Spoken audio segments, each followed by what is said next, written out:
Selamat pagi untuk kita semua dan semoga teman-teman semua ini sehat-sehat di daerah Pademe ini. Berikutnya perkenalan dulu lah, karena tak kenal maka tak sayang, dan kalau udah sayang pasti dilupakan. Ya, nama saya yang sangat lengkap Heronimus Pajarudin Djaka, NIM saya 20100 20117. Saya berasal dari jurusan akuntansi di Universitas Nusa Cendana Kupang. Ya, di sini teman-teman, saya akan memaparkan materi tentang produk pertanian di lahan kering. Dan terlebih khususnya, saya akan mengambil produk pertanian ini di daerah tempat tinggal saya. Nah, saya berasal dari Sumba Timur, di Kecamatan Kanatang, dan di Desa Hamba Praing. Nah, karena rata-rata di desa saya itu mata pencahariannya bertani dan berkebun. Ada juga yang nelayan, karena di tempat saya itu ini di daerah pesisir pantai. Tapi karena saya akan memaparkan materi tentang pertanian, maka saya akan mengambil ini tema tentang kacang tanah.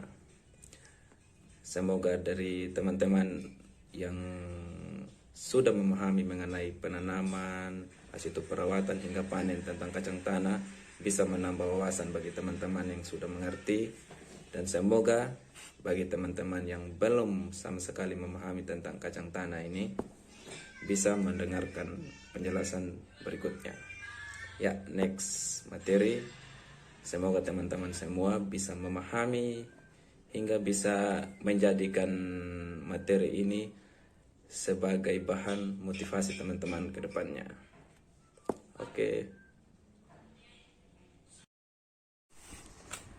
Ya, oke teman-teman.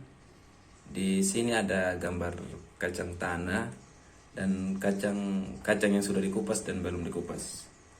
Kami teman-teman, kami menanam tuh kacang yang sudah dikupas. Nah, ada juga kacang yang ini yang isinya ada 2, ada yang 1, ada yang 3, bahkan 4, 5 teman-teman. Karena rata-rata masyarakat dari kami itu pekerjaannya petani, yang petani itu petani musiman. Itu artinya kami itu bergantung pada curah hujan. Biasanya hujan turun di Sumba Timur itu mulai dari bulan 10 sampai bulan 4, bulan 3.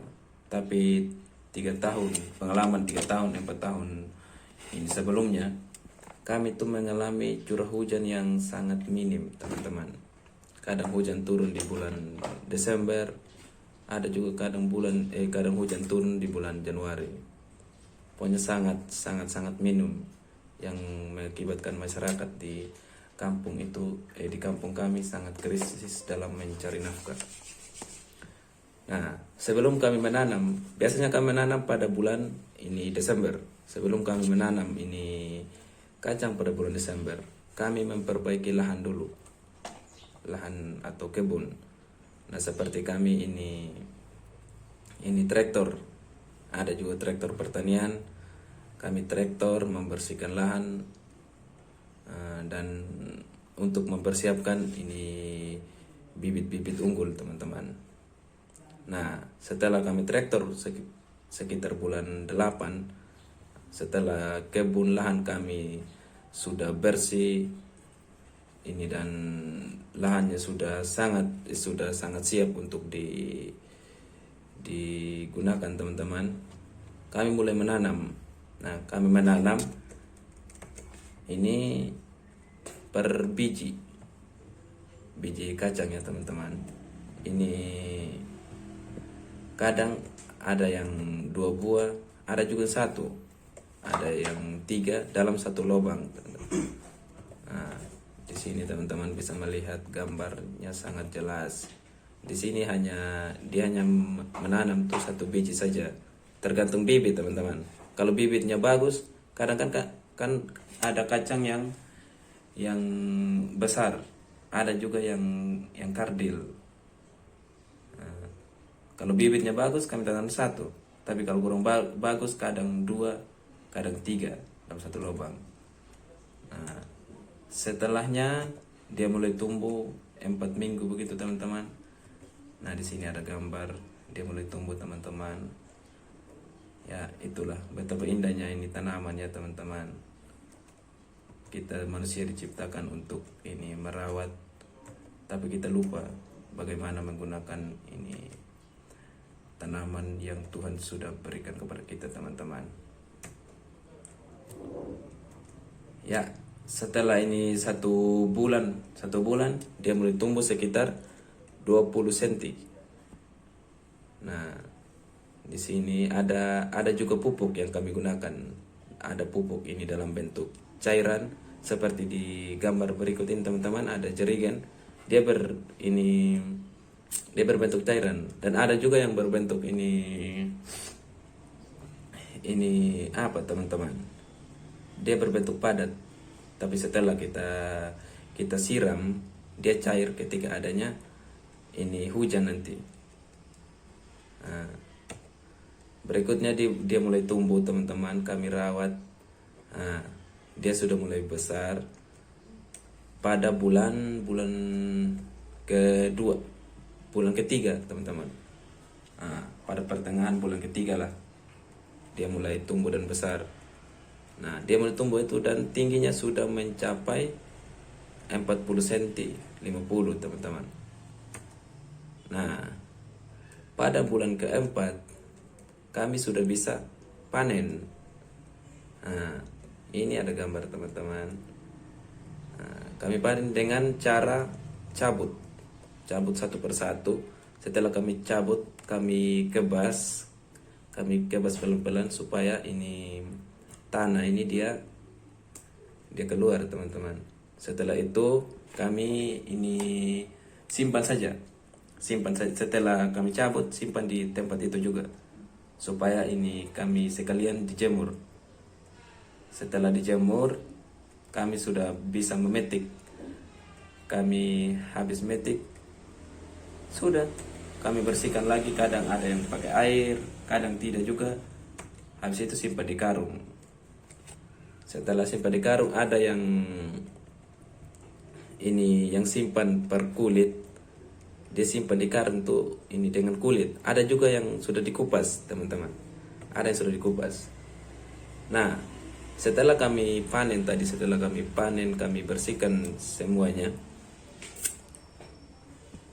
Harga nilai jual pasar itu harga jualnya lebih tinggi ini yang sudah dikupas ketimbang yang kacang kulit teman-teman. Makanya kadang ada yang ini orang lebih suka menjualnya itu setelah dikupas karena harga pasarnya itu lebih tinggi. Nah, di sini ada gambar teman-teman. Berikutnya ini saya akan sedikit memberikan sebuah data. Ini datanya itu data fakta teman-teman. Ini data mengenai ini LPSA.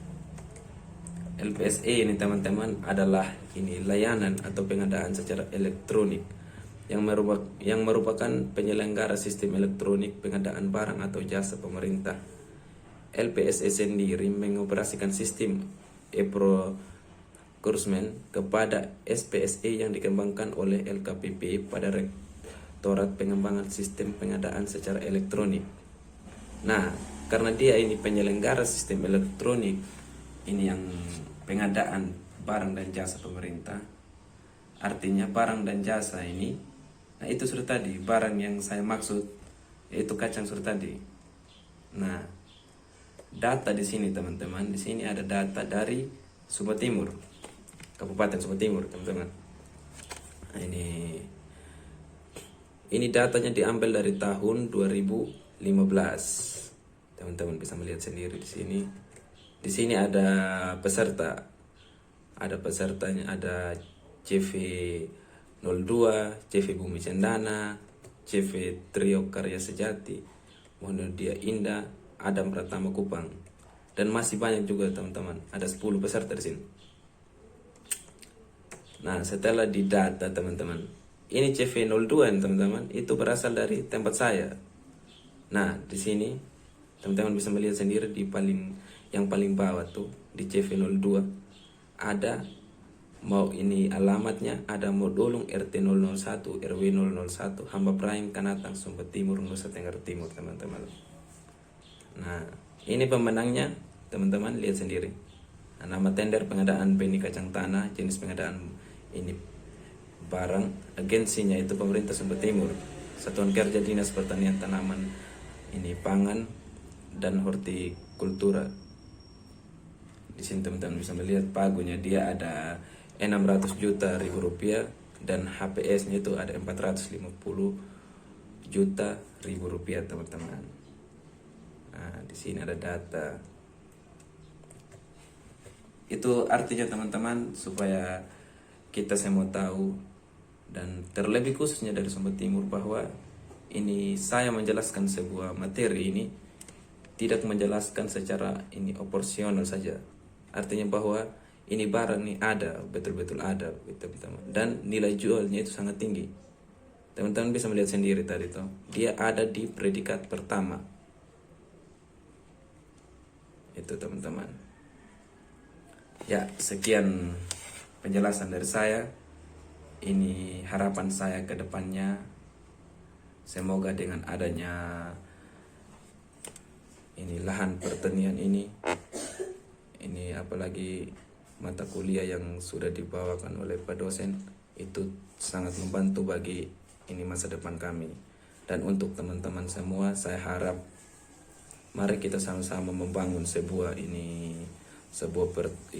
pertanian yang mapan, agar berguna bagi masa depan, masa kini, dan masa mendatang teman-teman. Kita tidak tahu teman-teman ke depannya kita terjadi apa. Pertanian ini teman-teman bukan hanya ada pada jurusan ini pertanian saja. Ini berguna juga bagi kita teman-teman.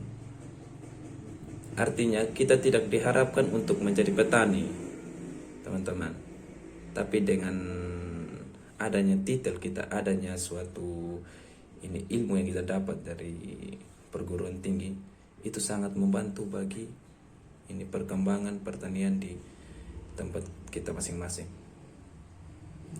Saya harap ini saja penjelasan dan pemaparan materi dari saya. Sekian dan terima kasih. Salam.